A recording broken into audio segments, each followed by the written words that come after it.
안녕하십니까. 이주전TV의 이주천입니다. 국정원이 사실 상당히 지금 문제인데요. 11월 15일자에 사설을 보면은 국정원이 얼마나 있는가를 잘 알 수가 있습니다. 그 11월 15일자 자유일보 사설을 여러분들에게 소개해 드리겠습니다. 사설 제목은 국정원 대개혁 용단 내려야 할 때라는 제목입니다. 자, 여러분 그 기사 사설 내용을 소개를 해 드리겠습니다. 국정원 내부 갈등이 또 불거진 모양인데 현 상황은 더 꼬이고 복잡해진 것 같다. 발단은 지난해 대통령 선거 직후부터 시작된 인사잡음이다. 지난해 3월 정권 교체가 된 후 대통령직 인수위에서 파견된 국정원 일부 직원이 문재인 정부 때 역할을 한 인물이라는 의견이 제기되어 복귀했다. 김기현 원장이 지명된 직후 비서실장으로 임명된 인물이 하루 만에 교체된 적도 있다. 이 같은 내부 갈등이 미처 정리되지 않은 상태에서 올 들어 김기현 원장과 권춘택 1차장 사이에 인사를 둘러싼 내용이 밖으로 불거졌다. 이 때문에 윤석열 대통령이 직접 나서서 사태를 수습했다. 바로 6개월 전의 일이다. 그런데 권춘택 1차장이 최근 직무감찰을 받은 것으로 알려졌다. 권 차장이 해외 업무 수행 과정에서 기업체와 관련한 의혹이 있었다는 것이다. 이 사실이 대통령실에 제기되었고 김 원장이 감찰을 지시했다고 한다.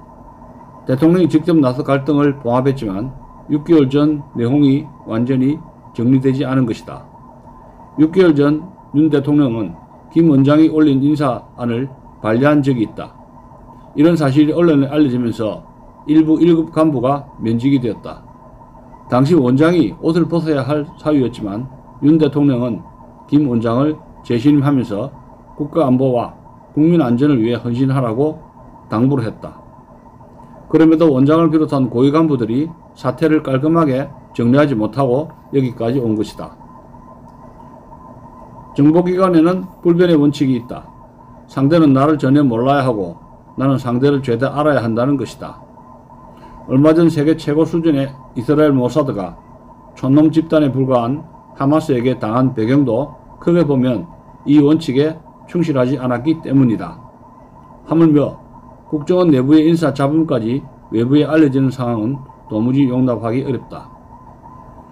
현재의 국정원은 지나치게 정쟁화되어 있다. 길게 보면 김영삼 정부 때부터이다. 김대중 정부 때는 고도의 전문가들이 쫓겨나고 호남 출신이라는 이유 하나만으로 고속승진한 일이 비일비재했다. 이때부터 국정원이 망하는 길로 들어서 문재인 때 꼭지점에 이르렀다. 고 볼 수 있다.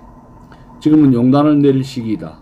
멀리 내다보면서 국정원 대개혁에 나서야 할 것이다. 국정원을 새로 창설한다는 비장한 각오로 나서지 않으면 총체적 난국을 돌파하기 어려울 것이다.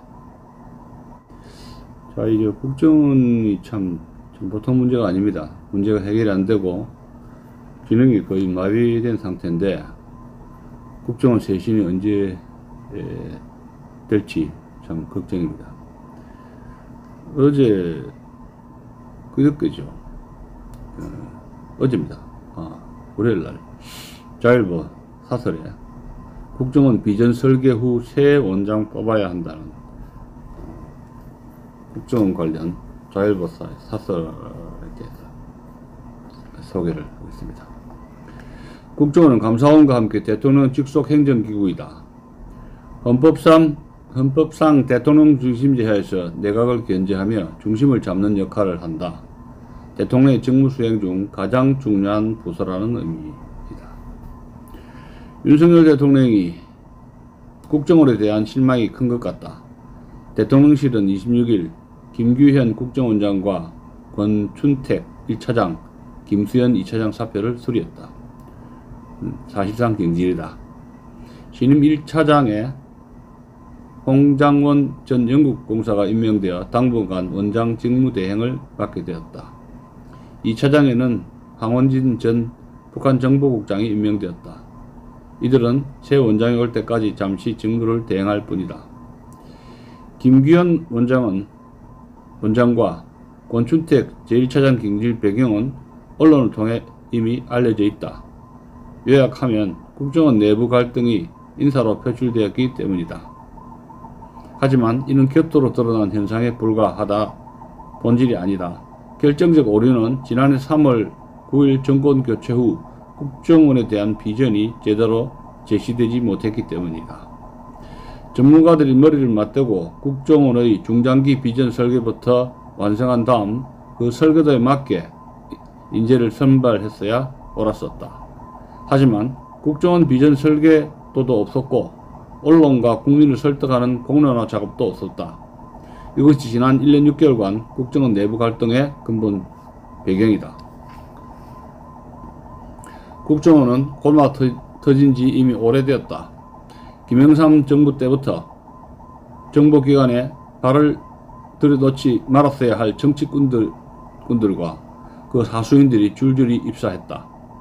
김대중 정부는 특정 영역에서 오래 경험을 쌓은 전문가들이 대거 쫓겨났다. 호남 출신이라는 이유만으로 승진했다. 노무현 문재인 정부 때는 간첩을 잡아도 청와대 지시로 풀어주는 일도 있었다. 심지어 이명박 정부 때는 오전에 국정원 실국장 회의가 끝나면 회의 내용이 야당 원내대표에게 보고되었다. 국정원 기밀이 야당에 보고되면 친북 좌파 국회의원 보좌관에서 친북 매체로, 다시 민노총 등 종북단체로, 다시 지하 간첩망을 거쳐 북한 대남 사업부에 보고가 된다. 이 보고서는 당연히 당시 김정일, 김정은에게 올라간다. 자, 국정원 기밀이